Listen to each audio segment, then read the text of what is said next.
The 2024 NFL season is still going on. However, it is never too early to go ahead and look at what the future might hold. So in today's video, we're going to go ahead and do my way too early first NFL mock draft. But if you guys do go on to enjoy the video, make sure you guys hit the like and subscribe button. But let's hop right into it. So as you can see, we are on the PFF mock draft simulator. However, before we actually get into the actual mock draft, I do want to hand out a couple of disclaimers. Number one, I have researched a ton of these prospects, but I have not had time to dive into the film and dive into deep detail on a lot of these players. So while I know a lot about a lot of players, I don't know every single player and I don't know every single detail about every player. So just keep that in mind as we go through the mock draft. And number two, this mock draft is going to be very different come a month from now. The order of draft picks is going to change because teams will win and teams will lose. So a team like, let's say Dallas, who picks at number 9, could end up with a top 5 pick. We'll just have to update the mock draft in a few weeks. And lastly, we obviously have to go through the draft combine to actually understand which players are the best at their respective positions. There will be risers and there will be fallers, as we still have plenty more games in college football to go with, and we still have an entire offseason of draft stuff going on. So things will change. With that all said though, we are going to begin with the Jacksonville Jaguars with the number 1 overall pick. Now for the Jacksonville Jaguars, they have a number of different needs. They desperately could use a cornerback as well as some offensive line help. But when you have a generational talent like Travis Hunter who can play both wide receiver and corner, I think you take it. The question then becomes, are you going to use him as a receiver or a corner? And in my personal opinion, this Jaguars team could be the unique team that actually utilizes him in both positions. I think for Jacksonville, he'll play full-time corner while also at times playing on the offensive side of the football. I think he is kind of the perfect situation for a guy like Travis Hunter. Next up at number 2, we have the Tennessee Titans. Now, this is a potential landing spot for a quarterback, but if you guys watch one of my recent videos where I talk about the quarterback class, I go into a bit more detail about why I don't think this quarterback class is that special. With that all said though, there are a ton of teams that do need a quarterback, so I do think these guys will go early, despite the fact that I don't think they're generational talents like what we had last year. Now, Tennessee is a unique team because they have a bunch of different needs while also still having a young quarterback, but that young quarterback isn't very good.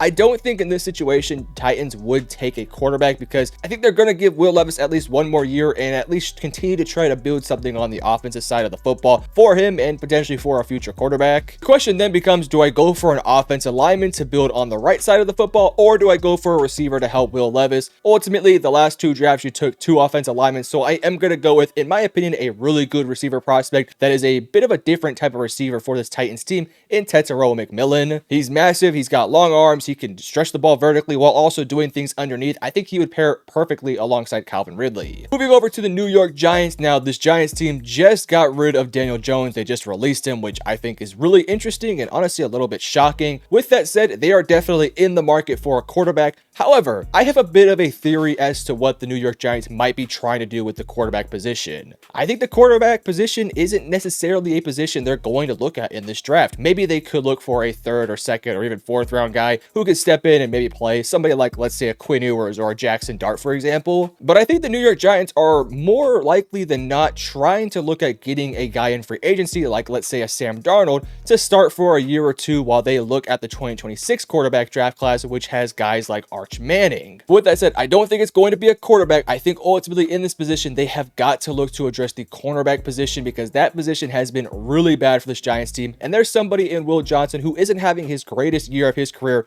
but is a massive upgrade for this team. I know Deonte Banks hasn't been good, but ideally you have a combination of Will Johnson and Deonte Banks in your cornerback room. And then in 2026, you're hopefully going to get Arch Manning. Then we have the Las Vegas Raiders. Now, I don't think this is a team that can honestly afford to go out there and take another year on Gardner Minshew or another year with a bad quarterback. This team has already kind of hinted that they're interested in Shedeur Sanders, so I'm not going to overthink this one. I think Shedeur will likely end up in a Las Vegas Raiders uniform. Then we have the New England Patriots at number 5. This team has got to find ways to help their young quarterback in Drake May. Now, whether that's through the offensive line or through the receiving room, I think either way you got to help him. This is an interesting position though because the number 1 wide receiver in Tetairoa McMillan is not on the board. Same with Travis Hunter. You could potentially reach on a guy like Luther Burden, who I don't think is a top 5 worthy pick, but I think in this situation, if the best receivers are not on the board, you just go with the best offensive lineman available. And in my personal opinion, I do think Kelvin Banks Jr. is the best offensive lineman on the board.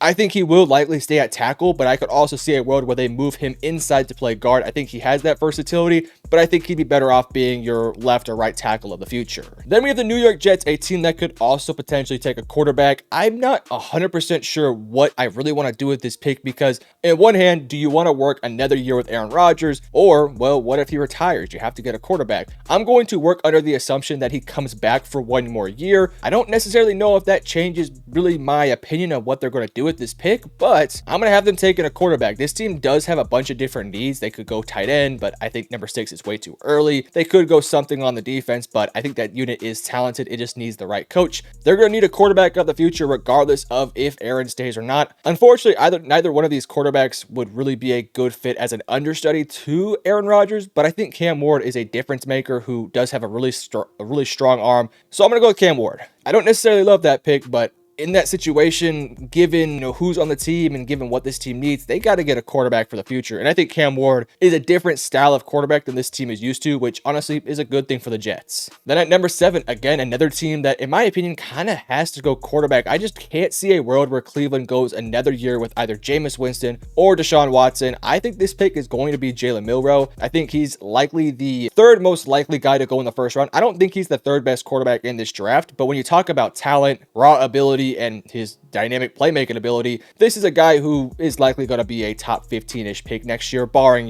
some crazy accidents that go on in the offseason. He's got talent. It just really needs to develop, and I think he could develop in Stefanski's system, but I don't love that pick. It just kind of happens that he's the best quarterback available for that team. Hey guys, sorry to interrupt. I'll be really quick. I did start a brand new YouTube channel called Metro Stories. I think you guys might like it. It's a channel that we simply focus on stories of NFL players as well as NFL teams. So if you guys are interested in that, go ahead and look in the description below as well as on the pinned comment where you're going to find a link for that channel. But let's get back to the video. Then we have Carolina. I don't think they're going to go quarterback in this position. I think this team has got to continue to try to build around who they already have in Bryce Young. I think you have to give him at least one more year or maybe even 2 more years. I think you want to ideally give him a wide receiver to work with, and I think Luther Burden is a perfect fit alongside what they already have in Xavier Legette. He's a bit undersized, sitting around 5'11 to 6 foot, 6'1" maybe at best. A little bit of a slider frame, but a big playmaker. Was honestly the #1 receiver for a big portion of the offseason until McMillan kind of stepped his game up. So Luther Burden will go in the top 10 to Carolina. Next up at number 9, the Dallas Cowboys. This team has a bunch of different needs. I think the 2 biggest needs that this team does have is running back and interior defensive line, as well as honestly offensive tackle / offensive guard could be an issue as well, depending on what happens in the offseason with Zach Martin and Terrence Steele. Not to mention, they could always use a receiver next to CeeDee Lamb. Perfectly for them in this situation, they kind of have the pick of the crop of whoever they want. They could go Will Campbell to play at right tackle or right guard. They can go Mason Graham to fill in alongside Osa Odighizuwa, or they can go Ashton Jeanty to give them a dynamic playmaker. In this situation, I don't think they're going to go with the offensive lineman because they just took an offensive tackle last year, and just like 3 years ago, they took Tyler Smith. And I have a hard time imagining this team going with a Michigan defensive tackle when they just took Mazi Smith, who thus far in his career has been a big disaster. With that said, Mason Graham is a different style of defensive lineman than Mazi Smith. Mason Graham is a good pass rusher while also being a dominant run stuffer, whereas Mazi Smith was just a good run stuffer, and that was literally it. This pick is going to be interesting. I am going to go ahead and just have them taking Mason Graham because this is a loaded running back class, and I'm going to work under the assumption that Dallas would take a running back in the second round, whether that is a Amarian Hampton or Caleb Johnson, who I think would be a good fit. I also think Quishon Junkins would be a great fit, especially if you were to pair him alongside more of a bruiser back in the offseason. So I'm going to have this team taking Mason Graham. I know the Michigan defensive lineman stigma around Dallas is really bad, but I think he's a really good difference maker that would be super nice alongside DeMarcus Lawrence, Micah Parsons, Sam Williams, and Marshawn Nealand. Next up, we have the New Orleans Saints. This team does have a number of different positional needs, but I think a pass rusher on the defensive line would be a really nice addition. And I think there is a really awesome prospect in Abdul Carter, who I don't want to say is Micah Parsons like, because that is a extremely high praise, but if you want to give him a bit of a comparison, I think Micah Parsons is maybe the best one. A little bit of an undersized edge rusher, standing around 250 to 260-ish range. Very strong, very physical, and very fast, just like Micah Parsons. I think you put him on the Saints defense, that would be very nice, especially when you took Kool-Aid McKinstry to be in the secondary and you took some offensive linemen in last year's draft. I think Abdul Carter would be a fantastic fit for the Saints defense. Then up at number 11, we have the Cincinnati Bengals. This team could be a team that potentially goes with the running back, and honestly, I really do like that pick. I also like the idea of adding some more defensive linemen alongside Trey Hendrickson. It kind of feels like that D-line is just so dependent on Trey Hendrickson to get pressure, and really nobody else can. So in this situation, you could go with somebody like Nick Scouton, who I think is a good player.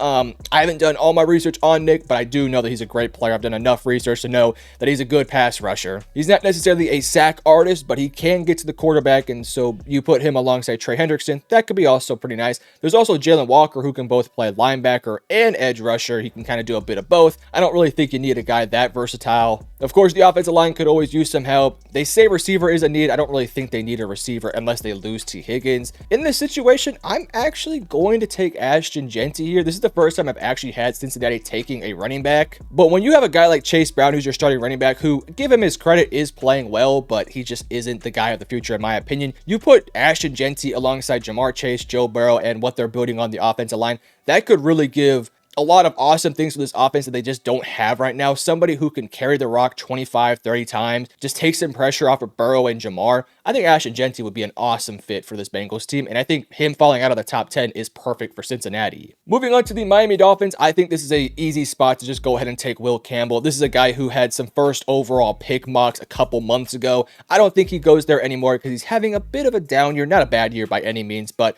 just a little bit down. I think ideally you're going to move him inside at guard because he has a little bit of smaller arms, but if you want to keep him at tackle, you easily can do so. I think he's a perfect fit for Miami. Next up, we have the Tampa Bay Buccaneers. This team has a number of different needs. I don't necessarily think they have to find an offensive player, but I think on the defensive side of football is really where they should put their focus. Now, ideally, you want to find either a pass rusher or a linebacker, and in this situation, there's kind of two guys that are staring me in the face here. Jalen Walker, who, depending on who you ask, is a really good player or not even a first-round pick. I kind of think that he's a borderline first-round pick guy, but with his versatility to play both linebacker and be kind of an edge rusher, I think that is an interesting prospect here for a team like Tampa Bay that could kind of just use a difference maker on defense. But then there's also Nick Scouton, who's a bit more of a traditional edge rusher, who I also think would be a good fit for this Buccaneers team. I look down the board and there's also guys like Mykel Williams, Shamar Stewart, Kenneth Grant. All of those guys are good players, but I think I'd likely still take the top two guys that I talked about earlier. In this situation, I'm going to go with Jalen Walker to play both linebacker and also be an edge rusher. Just somebody who's a bit of a difference maker on that defense. I think they could kind of use that. And then we have the Chicago Bears. I'm not going to overthink this one at all. It has got to be an offensive lineman, whether it's a guard or a tackle. Josh Simmons is a good prospect. I don't think he goes as early as pick 14. Cameron Williams is also a good prospect. I'm not even sure if he's going to be out in this year's draft because he's only a one-year starter. But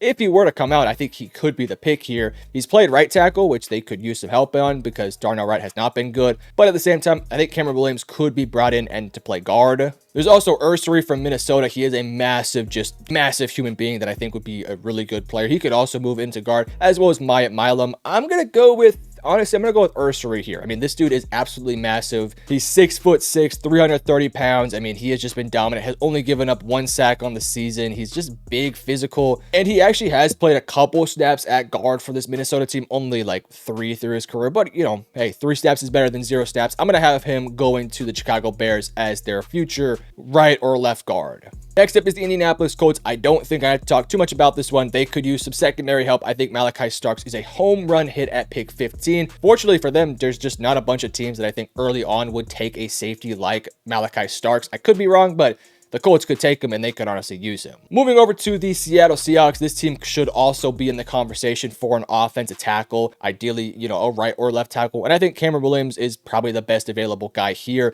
I think Simmons is also good, but I would prefer Cameron Williams because he's a bit more of a raw player while also being a bit of a better player right now. So I'm going to go with Cameron Williams for the Seattle Seahawks here. And let's go ahead and move on to the LA Rams. They could also be in the business for a new offensive tackle. They could also potentially be looking for a linebacker or cornerback. Let's see what cornerbacks are available here. Benjamin Morrison, I like him a lot. Not too high on Trey Amos, but he could potentially fall into the late first round. Siobhan Revel is a massive human being. He's like 6'3", 193. He'd be a good fit there for that team. They could kind of use a difference maker. The question for me is, he's at East Carolina. Does he go up against good competition? I love Jahdae Barrett. I don't think he'd go 17 to LA, for example, but kind of thinking Benjamin Morrison could be the pick here. I'm also looking at Wyatt Milam. I'm going to go with Benjamin Morrison.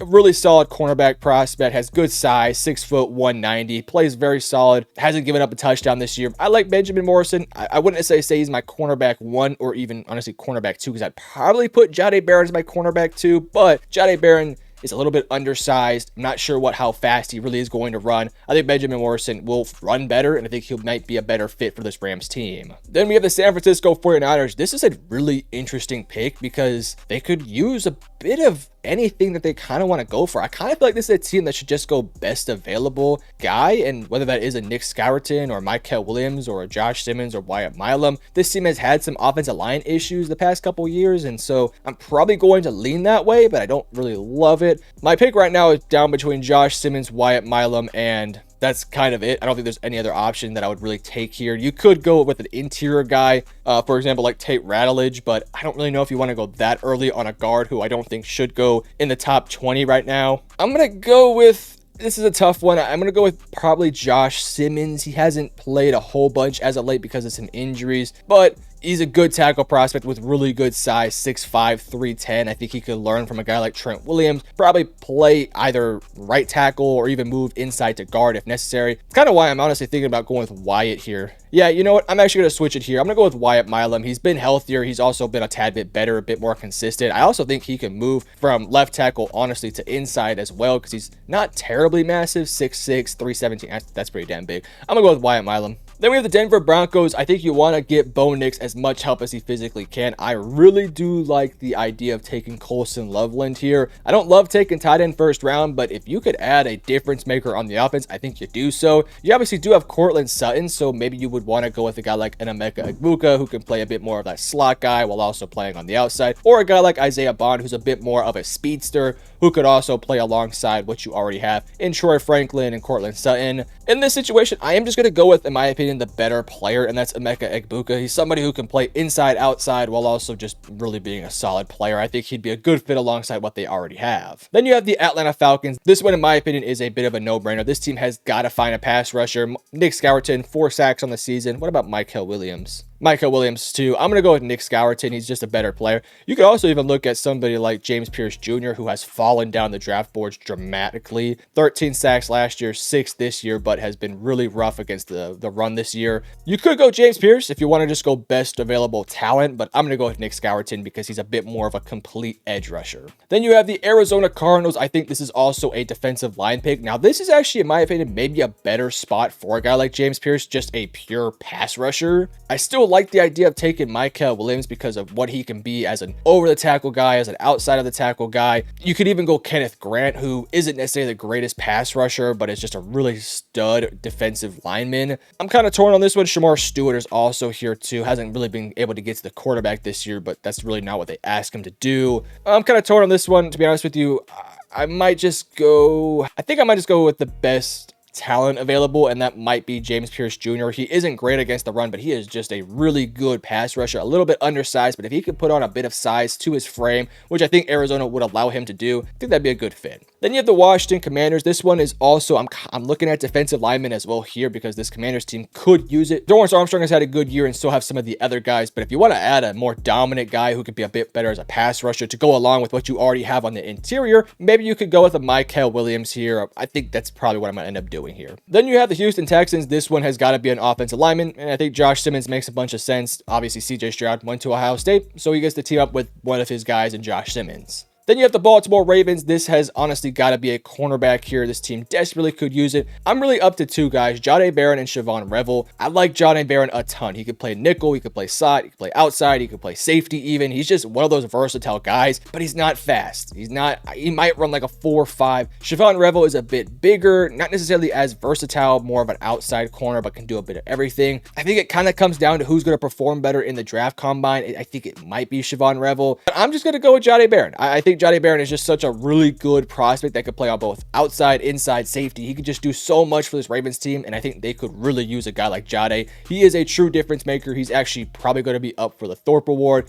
I'm going to go Jahdae. Then we have the LA Chargers. I think this one is really, really easy in my opinion. Jim Harbaugh, Michigan guy. Colson Loveland, Michigan guy. Kenneth Grant, Michigan guy. Kind of a perfect storm here. I think in this situation, you want to add to your offense. You brought in Joe Alt in the offseason. Go out there, get your tight end of the future to play alongside Justin Herbert. Colson Loveland would be fantastic for this team. Then we have the Green Bay Packers. A lot of different needs on this team, but I think defensive line might be the biggest one. I'm kind of looking at either Shamar Stewart or Kenneth Grant in this situation. You could also even look at Tyleik Williams, but I think it's a little too early for him. I'm going to go with probably Kenneth Grant to play more of the interior defensive lineman. Again, not the greatest pass rusher, but has shown the ability to be able to do so. I think is a good player that would fit really nicely along what they already have with some of the other young guys on the defensive line. So I'm going to go with Kenneth Grant here. Then we have the Pittsburgh Steelers. I think wide receiver has got to be the biggest need, and I think Isaiah Bond is a perfect fit. You put Isaiah Bond alongside George Pickens. You have your big-time playmaker in Pickens to go along with your speedster in Isaiah Bond, not to mention Roman Wilson hopefully will play eventually. So Roman Wilson as your slot guy. I think Isaiah Bond would be perfect to add to that offense. Next up, the Minnesota Vikings. Could they go running back here? I don't know what the situation is going to look like with Aaron Jones and the running back room for Minnesota next year. So a guy like an Amarian Hampton, who I think is a really good prospect, could be the pick here. Quinshon Judkins, Travion Henderson, Caleb Johnson, all really good running backs that I think would be a good fit for the Minnesota Vikings. But at the same time, cornerback could also be a bit of a positional need. I don't think it's a bad secondary, but you're still starting Stephon Gilmore right now. So could you go cornerback?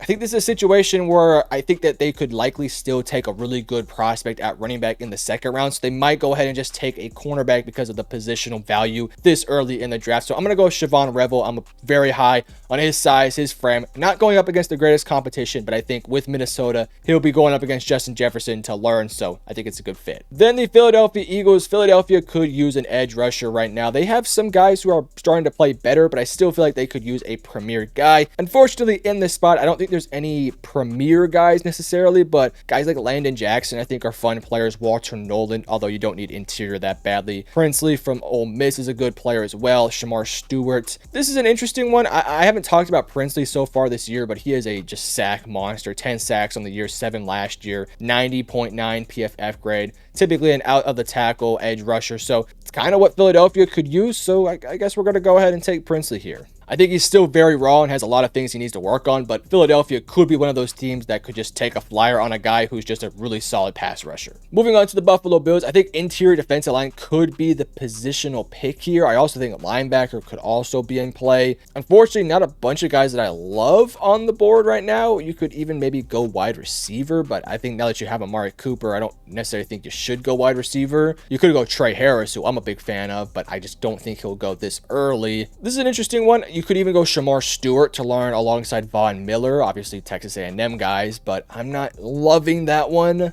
This is interesting. I think ultimately I'm going to go with an interior defensive lineman. I might have to reach on one here, but of the guys listed here, I do think Walter Nolan is the most talented guy on the board here. 7 sacks in 2023, 3 sacks in 2024. You can see by his snaps by alignment, he lines up all over the field. It's not a home run hit, but I think it's a good pick that could have some value later on in the draft cycle. Obviously, Tyleik Williams is a good player, but a bit more of a B-gap guy, also over the tackle guy. I'm going to go with Walter Nolan. Then we have the Kansas City Chiefs. Now, if Colson Loveland was still on the board, I would suggest taking him to be a potential understudy for what you already have in Travis Kelce, but he's not on the board here, so I think in this situation, you might just go best available player. And Shamar Stewart is kind of staring me in the face here.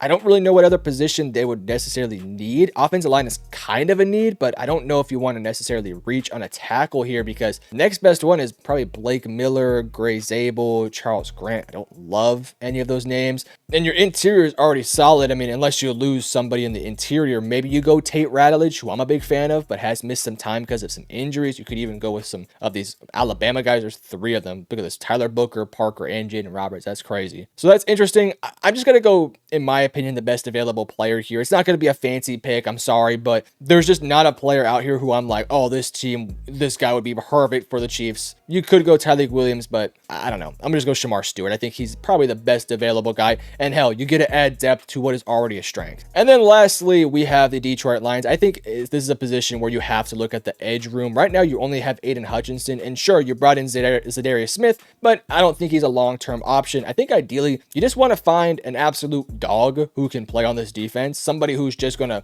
fit the team culture at a very high level. And to me, there's 2 guys who I think fit that perfectly: Landon Jackson from Arkansas and JT I'm sorry, I'm going to mispronounce this one, but Tui Malau from Ohio State. Those dudes are some absolute dogs. I love Landon Jackson's game, so I'm just going to pick Landon Jackson, maybe as a personal bias. I do think he's a dog, and I do think he could rise his draft stock or hurt his draft stock, depending on how he performs in the draft combine. But I think Landon Jackson is one of those dudes who is an absolute dog who would fit so nicely with what this Lions team is trying to build. But that is going to conclude our draft. Here is a bit of a summary as to what we took in the draft. If you guys disagree or agree with any of the picks, you can always let me know in the comment section below. But if you guys did enjoy the video, make sure you guys hit the like and subscribe button, and I love you guys. Peace.